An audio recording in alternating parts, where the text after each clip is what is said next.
Hello friends, welcome to JKSSB exam point.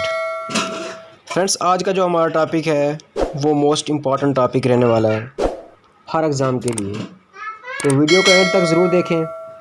आज का हमारा टॉपिक है constituent assembly. Constituent assembly was formed by cabinet mission of 1946। Cabinet mission ने इसकी बुनियाद रखी कब? 1946 को। कैबिनेट मिशन क्या था कि जितनी भी ब्रिटिश के पास पावर थी उन सब को ट्रांसफ़र करना था इंडियन के लिए, ठीक है। यानी इंडिया की यूनिटी को एक बनाना था और इंडिया को इंडिपेंडेंट करना था, ठीक है। और इसके जो चीफ हेड थे वो थे लॉर्ड पेंथिक। ये भी याद रखें, कभी कभार ये भी पूछ लेते हैं, Lord पेंथिक। M.N. Roy was the first person who gave the idea of Constituent Assembly in 1934. M.N. Roy पहले आदमी थे जिन्होंने इस असम्बली का आइडिया दिया। कब? 1934 को। Indian national Congress NIC in 1935 officially demand for the formation of Constituent Assembly. INC ने क्या किया? 1935 ईस्वी में डिमांड की ब्रिटिशों को, अंग्रेज़ों को, कि इस असम्बली की बुनियाद रखी जाए, ये असम्बली बनाई जाए, ठीक है। उसके बाद क्या होता है? अगस्त offer 1940 Britisher accepted INC demand for the formation of constituent assembly. Assembly के लिए अंग्रेज़ लोग क्या करते हैं? मान जाते हैं, ठीक है। अगस्त ऑफर 1940 ईस्वी में, ठीक है। आखिरकार इस असम्बली की बुनियाद रखी जाती है 6 दिसंबर 1946 को, ठीक है। और कैबिनेट मिशन के द्वारा रखी जाती है।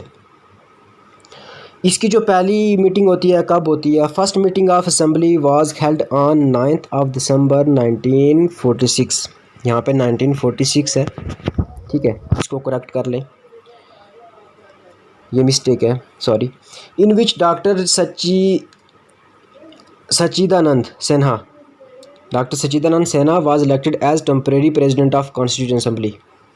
यानी जब इनकी पहली मीटिंग हुई 9 दिसंबर 1946 को, तो उसमें डॉक्टर सच्चिदानंद सिन्हा को क्या किया? इन्होंने प्रेसिडेंट बनाया असेंबली का, लेकिन टेम्परेरी प्रेसिडेंट।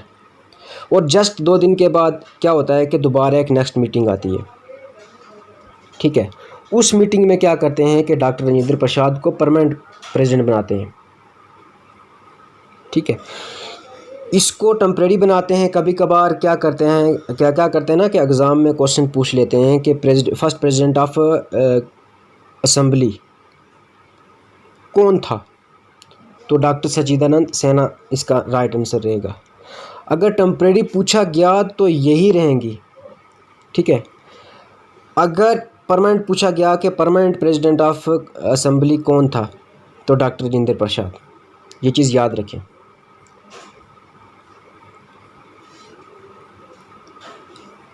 इनकी सेकंड मीटिंग होती है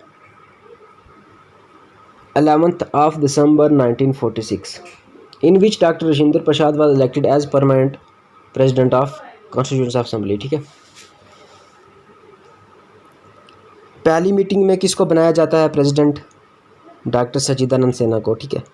अब दूसरी मीटिंग जो 2 दिन के बाद रही इनकी 11 दिसंबर 1946 को, उसमें इन्होंने परमानेंट प्रेसिडेंट किसको बनाया?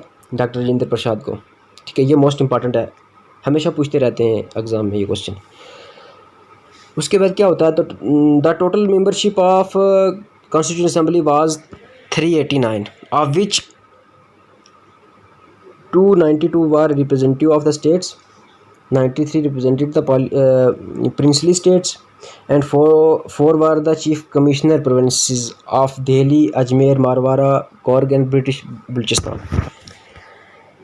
इनमें क्या होता है ना कि 399 पोस्टें जो होती हैं, सीट्स जो होती हैं, ये इस असम्बली की होती हैं पूरी, ठीक है।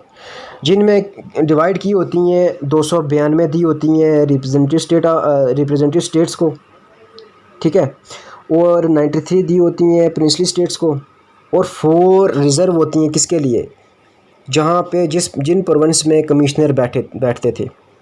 वो कौन से प्रोविंस थे? दिल्ली का, अजमेर वारा का, कौर का और ब्रिटिश बलूचिस्तान। ये 4 ऐसी प्रोविंस थे जहाँ पे इनके चीफ कमिश्नर बैठा करते थे, तो उनके लिए रिज़र्व थी 4 पोस्टें। The election of 389 seats of constituent assembly was held in December 1946 in which INC one. अब देखो कि जब इनका इलेक्शन हुआ 389 सीट्स के लिए, तो उनमें जिन जिन ने पार्टिसिपेट किया वो INC, all India Muslim league, others थे कुछ प्रिंसली स्टेट्स। सबसे ज़्यादा INC ने सीटें जीती 208। उसके बाद ऑल इंडिया मुस्लिम लीग ने जीती 73। ये भी इम्पॉर्टेंट है, पूछते रहते हैं कभी कभार एग्जामिनर। और अदर्स जो थे वो 15 सीटें उन्होंने जीती। प्रिंसली स्टेट्स ने 93 जीती, ठीक है। ये इनके इलेक्शन के होने पे क्या होता है कि मुस्लिम लीग और जो INC होती है, INC ने तो सीटें अच्छी जीत ली, पर ऑल इंडिया मुस्लिम लीग इससे रिफ्यूज़ करती है, इस डिसीजन को वो नहीं मानती, ठीक है। और इनमें क्या हो जाता है कि आपसी मसले मसाइल हो जाते हैं, हिंदू एंड मुस्लिम राइट्स शुरू हो जाते हैं, ठीक है। In this election all Indian Muslim League refuse to take part in constituent assembly, they want to separate constituent assembly. वो क्या चाहते थे कि सेपरेट कॉन्स्टिट्यूंट असेंबली बने, ठीक। वो इनके साथ मिलके नहीं रहना चाहते थे, वो चाहते थे कि हमें सेपरेट रखा जाए। उन्होंने एक डिमांड भी की थी पूर्ण स्वराज की, उसके बारे में भी आगे डिस्कस करेंगे, ठीक है। उसके बाद क्या होता है कि HC Mukherjee was elected as vice president.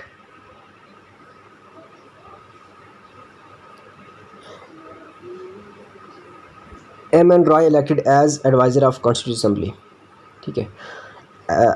Mukherjee को क्या करते हैं, ये वाइस प्रेसिडेंट बना देते हैं, और MN रॉय को क्या करते हैं, एडवाइज़र ऑफ द असेंबली बना लेते हैं।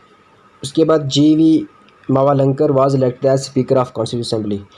GV मावलंकर, ये मोस्ट इम्पॉर्टेंट है, कई बार क्वेश्चन में पूछा गया ये कि स्पीकर ऑफ असेंबली कौन था, ठीक है। और यही वही बंदा था जिसको फर्स्ट स्पीकर ऑफ लोकसभा भी बनाया गया था, ये भी याद रखें, ये मोस्ट इम्पॉर्टेंट है, ये भी पूछते रहते हैं एग्जामिनर। अब इसके बाद जो हमारी नेक्स्ट वीडियो आने वाली है वो है ड्राफ्टिंग ऑफ इंडियन कॉन्स्टिट्यूशन, कि इंडियन कॉन्स्टिट्यूशन कैसे बनी, और कमेटीज़ ऑफ कॉन्स्टिट्यूशन असेंबली, और असेंबली में कौन कौन सी कमेटी थी, जैसे ड्राफ्टिंग कमेटी थी डॉक्टर अम्बेडकर की, उसके बाद, ठीक है, और फंडामेंटल राइट्स थी AP करपलानी की। तो ऐसे बहुत सारी कमेटीज़ हैं, जो जितनी भी मैं कोशिश करूँगा जितनी भी कमेटीज़ हैं मैं डिस्कस करूँ अपनी नेक्स्ट वीडियो में।